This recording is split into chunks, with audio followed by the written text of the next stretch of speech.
आज निफ्टी के लिए एक must bounce kind of situation थी। अगर निफ्टी में आज बाउंस नहीं करता तो वो निफ्टी के लिए नेगेटिव हो जाता और हो सकता है उसके बाद निफ्टी में एक शार्प फॉल आता। तो इस वीडियो में हम डिस्कस करेंगे कि आज निफ्टी के लिए must bounce kind of situation क्यों थी, निफ्टी की कल की मूवमेंट कैसी रह सकती है और उसके बाद देखेंगे कि निफ्टी के कल के लेवल्स क्या रह सकते हैं।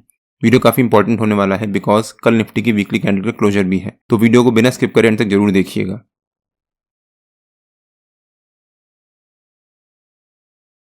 Hello friends, welcome to trade to spend. Nifty के डेली एनालिसिस के एक और वीडियो में आपका स्वागत है। होप आपने हमारा कल का वीडियो देखा होगा जिसमें हमने अपने आज के लेवल शेयर किए थे। निफ्टी ने आज हमारे ऊपर के तीनों टारगेट्स अचीव किए, उसी के आसपास एक रेंज बनाई और वहीं पर क्लोजिंग दी। अगर आपने वो वीडियो नहीं देखा है तो उसका लिंक मैंने डिस्क्रिप्शन में डाल दिया है और आपको ऊपर यहाँ पर आई बटन में मिल जाएगा। हमने कहा था कि निफ्टी अगर एक गैप अप ओपनिंग देता है तो उसकी पहली 15 मिनट की कैंडल काफी इंपॉर्टेंट हो जाएगी, और अगर निफ्टी पहली 15 मिनट की कैंडल के अराउंड एक रेंज बनाता है और करीब 10 साढ़े 10 बजे के आसपास उस रेंज का ब्रेकआउट या ब्रेकडाउन देता है, तब निफ्टी में उस डायरेक्शन में अच्छी रैली आ सकती है। निफ्टी ने गैप अप ओपनिंग दी और जो पहली 15 मिनट की कैंडल थी उसी के अराउंड निफ्टी एक रेंज बनाता रहा और करीब 10:15 बजे के आसपास निफ्टी ने उस रेंज का ब्रेकडाउन दिया। जब निफ्टी ने यहाँ पर ब्रेकडाउन दिया तब मैंने अपने व्हाट्सएप में ब्रॉडकास्ट और टेलीग्राम में क्लियरली मेंशन किया था कि मैं वहाँ पर वेट करना है, जंप नहीं करना, क्योंकि मुझे लग रहा था कि निफ्टी में एक बाउंस आएगा। क्योंकि उस समय रिलायंस थोड़ा सा स्ट्रेंथ शो कर रहा था और रिलायंस भी अपने लेवल्स को ब्रेकआउट दे रहा था, और अगर रिलायंस में बाउंस आता है तो निफ्टी में डायरेक्ट इंपैक्ट पड़ता है उसका, और हो सकता है उसके बाद निफ्टी डायरेक्ट बाउंस दिखाता। प्लस निफ्टी यहाँ पर हमारा जो नो ट्रेडिंग जोन का ऊपर का लेवल था उसी के आसपास निफ्टी ट्रेड कर रहा था।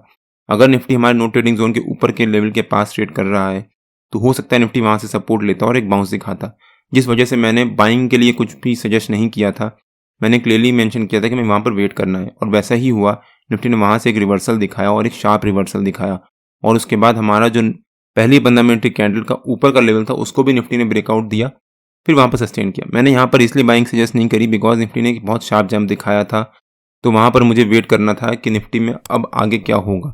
उसके बाद निफ्टी ने फिर वहां पर एक रेंज बनाना शुरू कर दिया और दिन भर एक रेंज बनाता रहा।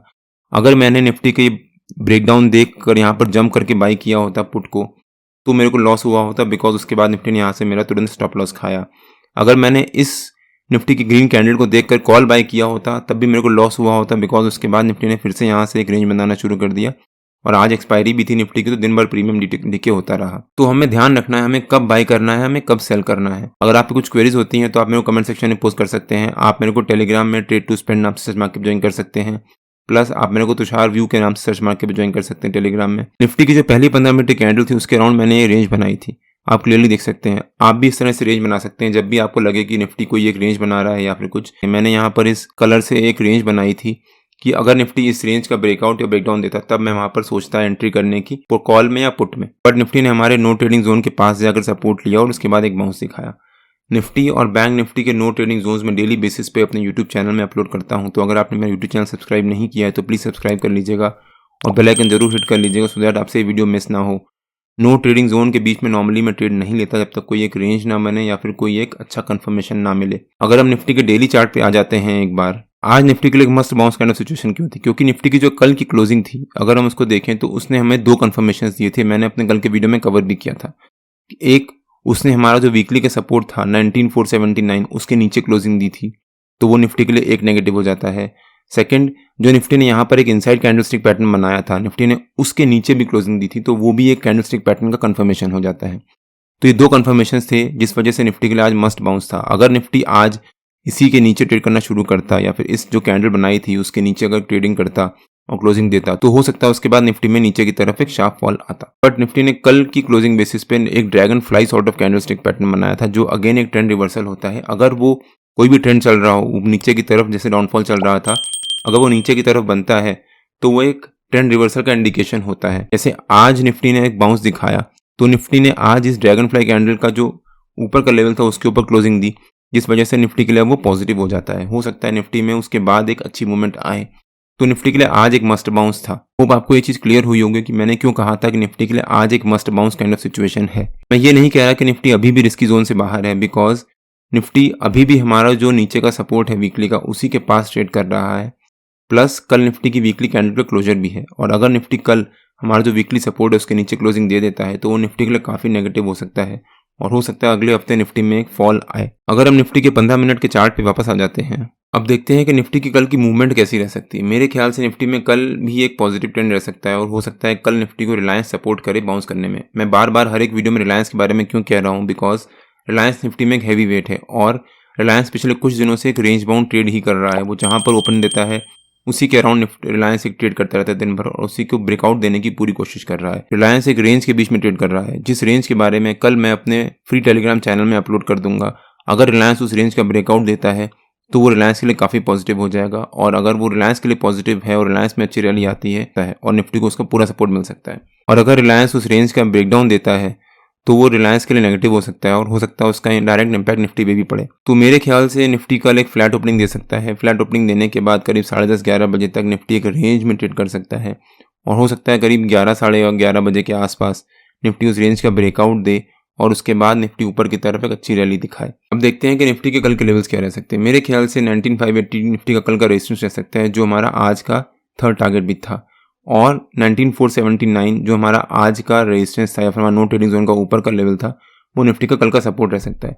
हो सकता है निफ्टी कल 19,580 और 19,479 इसी रेंज के बीच में ट्रेड करे।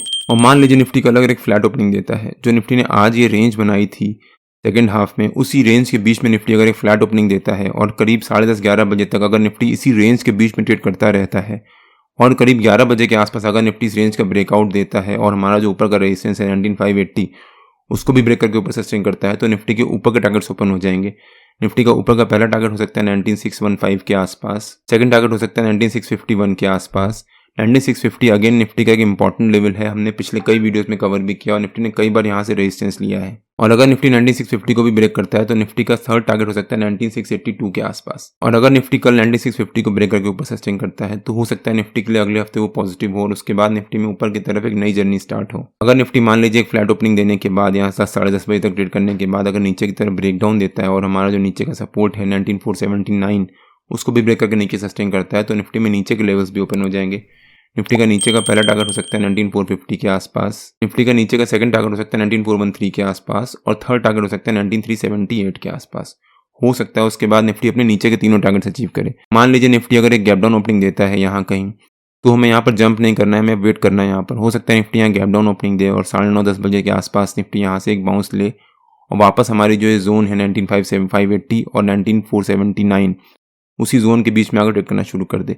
19,479 निफ्टी का एक इंपॉर्टेंट सपोर्ट है वीकली बेसिस पे। मैंने अपने वीकली के वीडियो में क्लियरली मेंशन किया है। मैंने क्लियरली मेंशन किया था कि हो सकता है निफ्टी इस हफ्ते एक वॉलेटाइल मूवमेंट रखे और निफ्टी ने अभी तक वही किया है। निफ्टी ने एक दिन डाउन, 2 दिन डाउन रहा, उसके बाद निफ्टी ने वापस एक अच्छी रिकवरी दिखाई।